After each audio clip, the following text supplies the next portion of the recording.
여러분, 오늘 주제는 조금 위험합니다.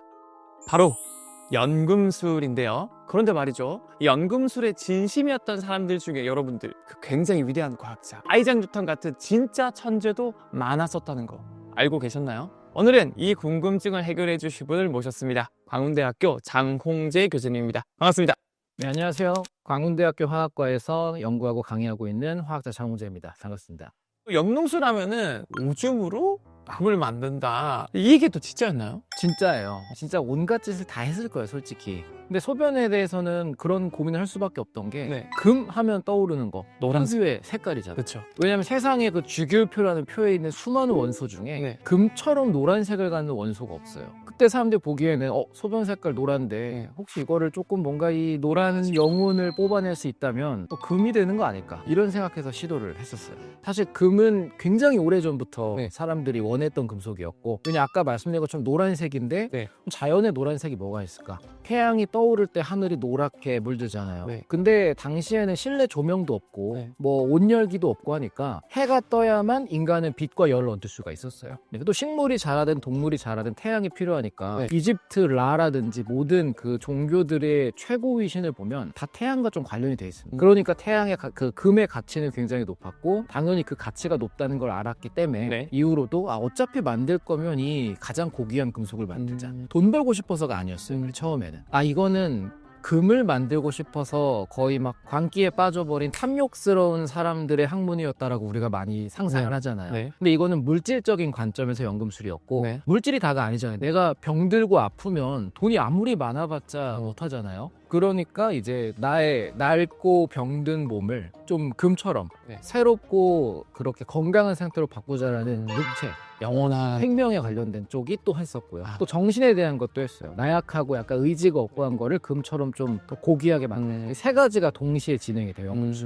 단순하게 경제적인 가치를 넘어서 네. 이 인간이 갖고 있는 모든 원하는 거라는 걸 추구했던 거라고 볼 수 있어요. 그때 당시에 많은 사고가 남에도 불구하고 가장 큰 목적은 그 원초적인 돈을 많이 벌고 싶은, 그러면 금 비슷한 물질 만들어 가지고 막 사기를 치거나 그런 분들도 많았을 것 같아요. 사기가 많기도 했고, 여기서 또 고민해봐야 되는 게 이거 본인도 모르고 남을 속이면은 사기로 봐야 될까 뭘로 봐야 될까라는 고민도 생기는 게, 본인은 금이라고 생각을 했겠네. 이게 대표적인 예시가 아까 소변을 가지고 금을 만들 수 있다 막 이런 말 했었잖아요. 근데 금이라기보다 금으로 만들 수 있는 물질인 흔히 말하는 그 현자의 돌 혹은 철학자의 돌이라 부르는 그 만능 물질을 만들었다고 생각을 한 거예요. 야. 왜냐면 소변에는 인이라는 물질이 있는데 얘가 또 번쩍번쩍 빛이 나요. 인광이라는 현상 인광. 때문에 주변에 내가 빛나는 거 뭔가를 소변에서 만들었어, 근데 어떻게 만들지 안 알려줄 거야. 그러면 연구하는 사람들이 와서 그걸 좀 나도 좀 달라 그럴 거 아니에요. 네. 그래서 그거를 팔고 기술 넘기기도 해요. 뭔지 몰랐으니까. 이런 일이 계속해서 있었고, 금이 있으면 그 겉에만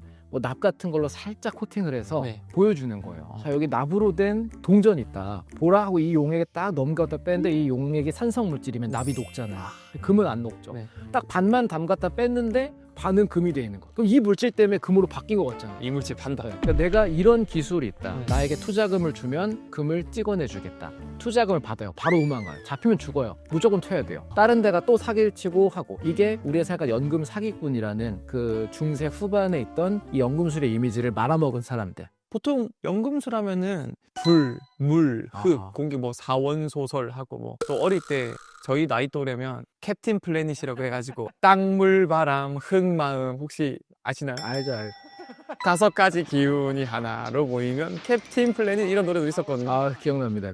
우리가 보통 연금술 생각하는 게 화학의 전신 형태다라고 많이 떠올리잖아요. 실험도 하고. 이게 되면서 이제 화학이라는 학문이 시작됐다, 꼽혔다. 이미 용어 자체가 화학을 말하는 케미스트리, 그리고 연금술이 알케미, 단어가 되게 비슷하잖아요. 그래서 실제로 알케미가 케미스트리가 됐어요. 그럼 더 올라가고 가다 보면 나오는 게 이집트입니다. 사실 대부분이 또 이집트에 시작된 것처럼 이집트 땅에 있던 검은 흙이라는 의미인데, 네. 그 이집트 쪽의 흙이 검은색이에요. 네. 섬남에서. 그래 이 지역에 있던 기술이다라는 걸로 시작이 됐고, 결국 이거가 궁금했던 거는 네. 세상은 도대체 뭘로 돼 있을까? 우린 이제 알죠. 원자라는 걸로 되어 있다. 네. 또 원자들이 모여서 분자를 만들고 물질을 만든다. 그렇죠. 옛날에는 이걸 모르니까 네. 주변에 볼 수 있는 불이나 물, 얘네들이 조합돼서 모든 걸 만들 것이다. 이 생각이 이어진 게 연금술의 시작이라고 볼 수 있습니다. 그때 당시에는 원자, 원소 개념을 몰랐고 너무 작아서 안 보이니까 주변에 주변에 뭔가 물을 끓이면 뭔가 남는 게 있고 흙 안에서 뭐가 자라는 것 같고 그래서 뭐 이런 주변에 보이는 거 조합하면 만들어지는 거 아닐까 해서 이제 사원소설이 등장했고 그럼 이 네 가지로 잘 조합하면 금도 만들 수 있지 않을까 이런 개념에서 이제 연금술이 시작됐다라고 볼 수 있는. 네, 정확한 방향이고 실제로는 그 기간이 굉장히 오래 걸리긴 했어요. 제일 먼저 본 건 물이었고 네. 왜냐면 물이라는 게 되게 흔하게 생각하지만 네. 또 가만히 생각해 보면 어떤 기계 장치나 과학 기술이 없어도 인간이 세 가지 상태를 다 볼 수 있는 유일한 물질이에요. 지구에서 기체, 액체, 고체. 아 그렇네요. 겨울에는 얼음 상태로 고체가 되고 그렇죠. 놔두면 기화돼가지고 기체로 사라지고 여기서 하나하나 추가가 되면서 이제 우리가 알고 있는 모든 게 만들어지는 그 단계까지 수천 년에 걸쳐서 도달하는 겁니다. 근데 연금술이 이 발전된 추이를 보면은 시간이 지날수록 뭔가 사람들이 안 쓰는 거, 버려지는 거, 더러운 거, 냄새 나는 거 이쪽으로 좀 변해가는 것 같은데 진짜 그랬나요? 모든 걸 다 했어요, 사실은. 우선 그 연금술이나 화학의 발전 과정에서 제일 중요한 게 정제라는 기술이 굉장히 화학에서 중요해요. 아무리 더럽거나 섞여 있거나 뒤죽박죽이어도 여기서 내가 원하는 것만을 분리해내는 기술을 만들고 싶어 했어요, 사람들이. 이게 화학 과정에서도 굉장히 많이 활용이 됐었고 이거는 현대 화학에서도 많이 쓰는 게 지금 연구 많이 하는 게 금을 어디서 얻냐면 그 대변에서 뽑는 연구도 많이 해요. 사람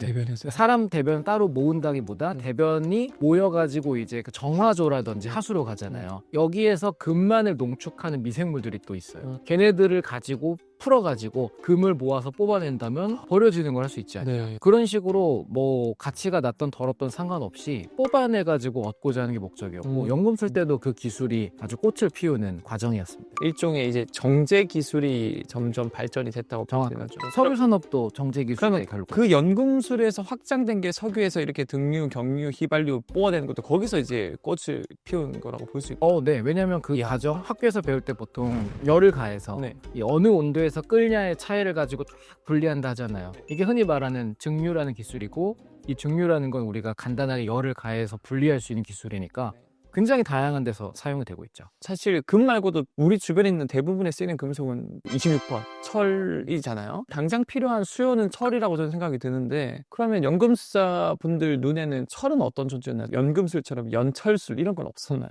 철은 그럴 필요가 없던 게 이미 연금술이라는 게 만들어진 시기는 거의 기원 후 한 300년 정도에 본격적으로 시작이 돼요. 이미 뭐 철기 시대는 활짝 꽃을 키운 이후였기 때문에 철은 그냥 땅 파서 철광석 가지고 탄소 집어넣어 하면은 뽑히는 건데 금은 또 그게 아니니까 사람들이 만들고 싶은 거 은이나 금처럼 은화, 금화 이게 돈이잖아요. 그러니까 만들었을 때 내가 이런 기술의 개발도 있지만 당신은 막 논문을 써가지고 약간 학술적인 명예를 얻거나 이건 아니고 내가 이런 기술이 있다, 전문가다라는 게 필요했잖아요. 그러니까 겨우 돈이랑 직결이 되는 거여야만 가치가 있었어요. 교수님께서는 그러면은 이제 연금술사가 되셨다 하면 특정 조합을 만들고 싶으면 어떤 원소, 어떤 보석 이런 걸 만들고 싶으세요? 만든다면 역시 금을 만들어야죠, 당연히. 왜냐면 연구라는 거가 되게 이 연구가 밥 먹여주는 건 아니거든요. 연구를 하려면 제일 필요한 게 연구비예요.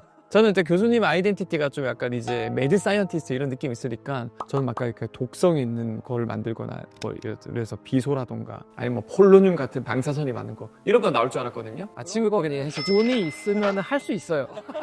일단 돈부터. 항상 만화 영화 봐도 그 악의 세력의 과학자 계속 폭파되도 로봇을 만들고 세력 키우잖아요. 이게 다 그 투자금이 있기 때문에 하는 거라 금을 만들어서 그걸로 뭐가 되든 연구를 할 수 있으니까. 연금술사들 하면은 사실 보는 눈이 일반인과 많이 달랐을 것 같은데 막 이것저것 계속 넣다 보면은 사고도 되게 많이 일어났을 것 같아요. 당연히 그때 당시 안전장치 이런 것도 없을 것 같고 바이오 세이프티 캐비닛이라든가 안전 고글 이런 것도 많이 없었을 것 같은데 사고가 빈번했겠죠? 엄청 많았죠. 그리고 보통 그런 거랑 비슷한 게 예를 들어서 그 보거나 버섯 같은 거 누가 처음 먹었을까 모르잖아요. 왜냐면 먹고 죽은 사람들은 다 역사의 뒤안길로 사라졌으니. 또 검사, 이 테스트하거나 성질을 얻는 것도 분석기기가 아니라 오감을 이용하다 보니까 중독되거나 돌아가신 분이 많아요. 화학의 발전이나 화학 역사의 변화는 부상에서 보통 나와요. 예를 들어 그 우리가 이렇게 얘기하는 것처럼 과학의 대중화라든지 이런 걸 했던 가장 유명한 분이 마이클 패러데이잖아요. 그렇죠, 패러데이. 마이클 패러데이가 과학자 쪽으로 갈 수 있던 것도 스승님이라 할 수 있는 험프리 데이비라는 그 당시 굉장히 유명했던 분이 화학 실험하다가 부상을 당해 눈을 다쳐요. 그러니까 날 도와줄 조수가 필요한데 계속 날 따라다니면서 좀 가르쳐 달라고 했던 인쇄소, 제지소에 있었던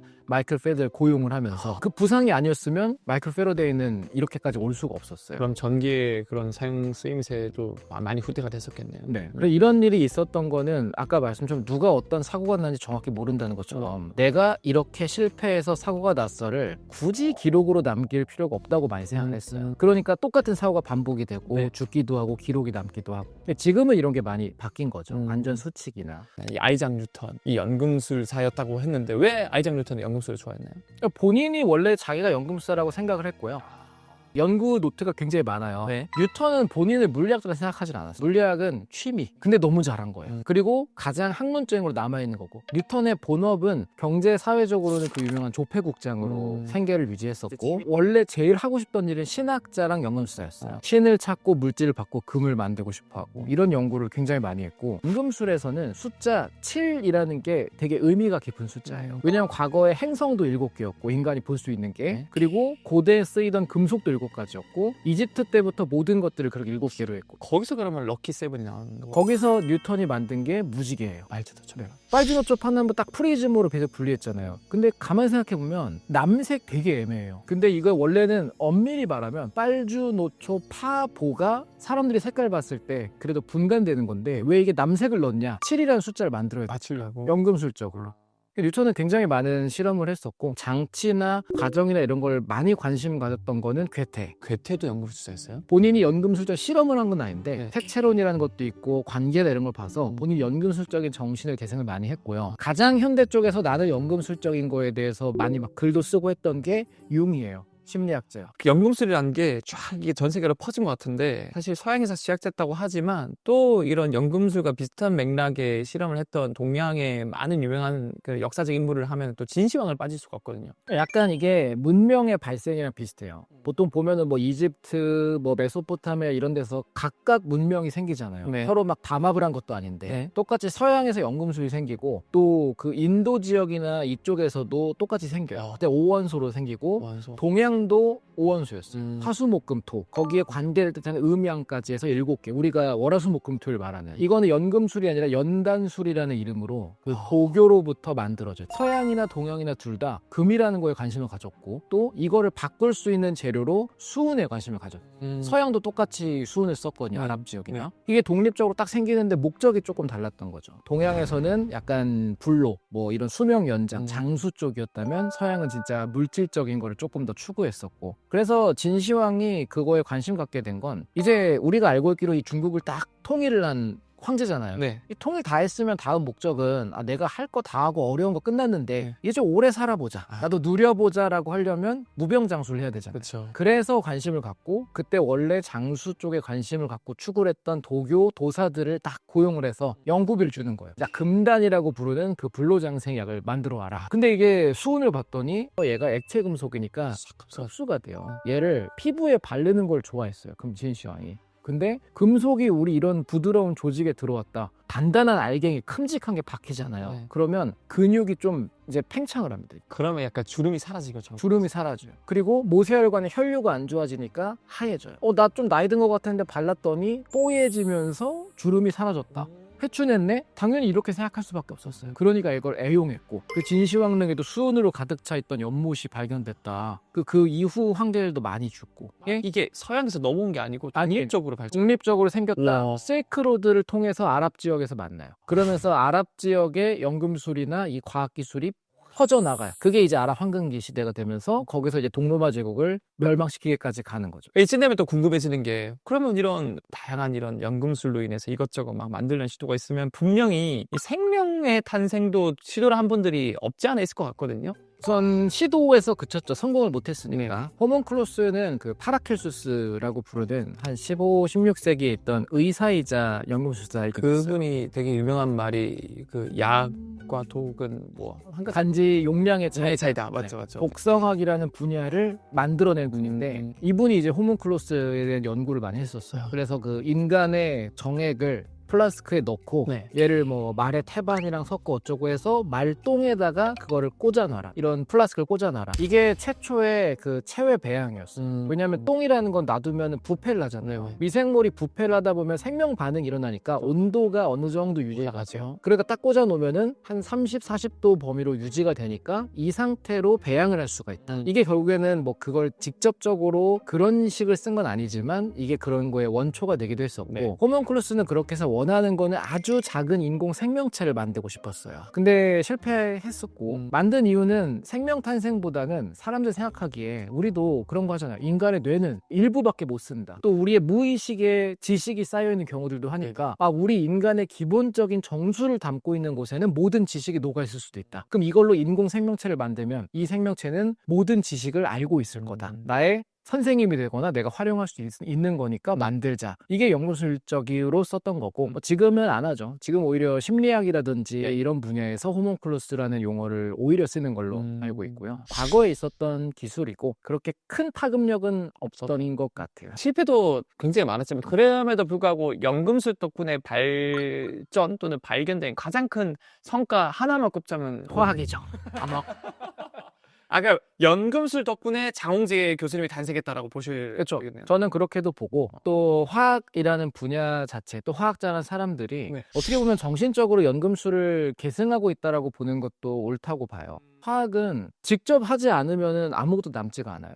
예를 들어 물리학은 뭐 연필과 펜으로도 할 수 있고 네. 또 직접 하고 싶어도 막 우주의 탄생 이런 건 할 수도 없잖아요. 근데 화학은 직접 할 수 없는 건 의미가 없어요. 제가 제일 좋아하는 표현이 화학이랑 요리랑 똑같다고 봐서 뭐 요리 뭐 아구찜 만드는 법을 글로 열심히 공부해요. 사진도 본 적도 없고 먹어본 적도 없으면 이거 도대체 할 이유도 없고 재미도 없잖아요. 여기 있는 이런 실험 기구들 이런 것들이 다 그때 만들어지죠. 알코올을 어떻게 이 화력용으로 쓰냐 연료로 쓰냐 요리 용기를 만들고 이런. 그러면 사실 이런 화학이랑 학문뿐만 아니라 우리가 지금 실험실, 과학실에서 쓰는 대부분의 실험 기구들이 이때 기초적인 게 다 만들어졌다고 이때 보지. 거의 대부분 만들어졌었어요. 그럼 연금술이 사실은 남 속이고 뒤통수 치고 사기 학문이 아니라 거기서 진짜 대부분의 우리가 실제적으로 할 수 있는 이론 과학을 빼면 다 실험 기구나 이런 것들이 토대가 만들어진 거야 볼 수 있어요. 연금술사들이 사기친 게 아니라 그거를 좀 부정적으로 이용했던 사람들이 사기를 친 거예요. 지금도 계속 똑같죠. 어떤 기술이 나오고 해도 그걸로 누군가는 계속 하지만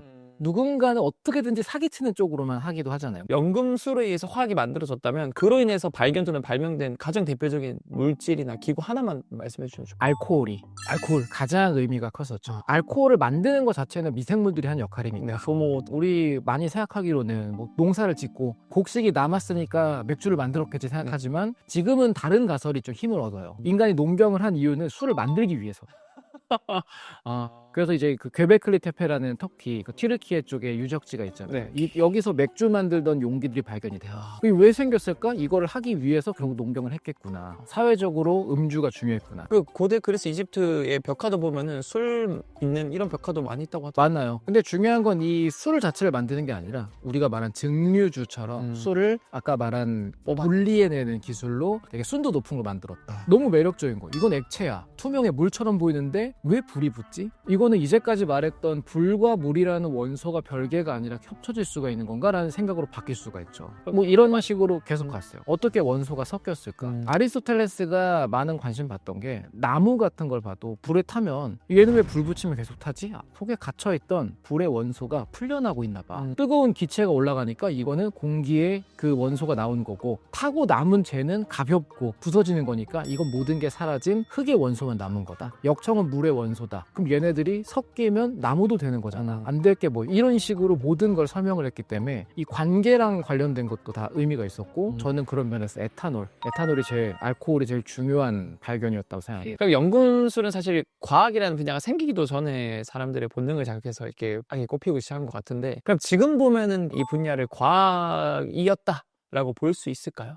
저는 봅니다. 이게 자연과학이었다라고 보진 않지만 이제 과학이라는 게 종류가 굉장히 많아요. 예를 들어서 탈레스의 제자가 아낙시만드로스라는 분이 있었는데 탈레스는 최초의 철학자라고 불러요. 철학과 과학을 구분짓는 게 뭐냐? 논문이에요. 논문을 쓰지 않는 것은 과학의 완성이 되지 않아서 그냥 공부만 한다고 과학자로 할 수가 없거든요. 연구를 해서 정리를 해서 지식을 전달해야 되니까. 그래서 그 제자는 기록으로 우리 선생님 말씀을 어쩌고 다 남겨서 최초의 과학자라고 불러요. 과학의 범위가 넓다는 건 저는 자연과학자지만 네. 사회과학이라는 게 있잖아요. 그렇죠. 문화과학도 있고 되게 많은 과학들이 있잖아요. 네. 심지어 수학은 자연과학으로 쳐주지 않죠. 대신에 얘는 논리학과 함께 형식과학으로 구분이 돼요. 자연을 탐구하는 게 아니라 진리를 연구하는 거죠. 모든 건 과학이네요. 그래서 연금술을 구분하는 건 원형과학이라고 불러요. 지금 현대에 있는 과학의 원형이 됐던 거고, 이게 유사과학이어서 그냥 가짜라거나 이런 게 아니라 진짜 의미가 있고 이게 있어야만 뒤에 게 성립할 수 있는 거라 저는 과학의 일종이다.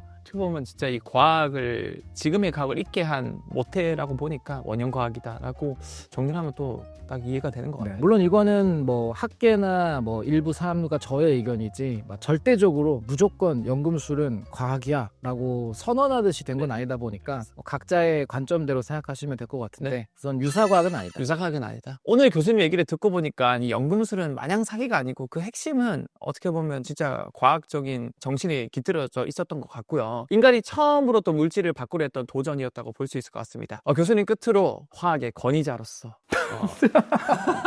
무서운 말씀. 뭐 오늘 소감이나 아니면 뭐 연금술에 대한 소감이든 한마디 한번 부탁해 주시면 좋을 것 같아요. 뭐 많은 분들이 연금술이 결국에 헛된 노력이었고 이거가 성공하지 못했기 때문에 되게 실패한 걸로 보지만 네. 근데 실패가 무의미를 의미하는 것은 아니잖아요. 그렇죠. 그러니까 그 과정은 굉장히 의미가 있었고 그 위에 화학이라는 학문이 생긴 거기 때문에 뭐 연금술을 뭐 재미로 볼 수는 있겠지만 이게 뭐 아주 허무맹랑한 사기였다라고까지 볼 필요는 없지 않을까. 즐기시면 될 것 같습니다. 이 많은 사람들의 도전이 지금 우리가 말하는 이 화학의 시작이었던 것 같습니다. 오늘 정말 많이 배우고 재밌는 시간이었습니다. 오늘 나와주셔서 너무 감사합니다. 네, 지금까지 저는 엑소쌤이었고요. 다음 시간에도 재밌고 깊이 있는 이야기로 돌아오겠습니다. 다음 화에서 만나요.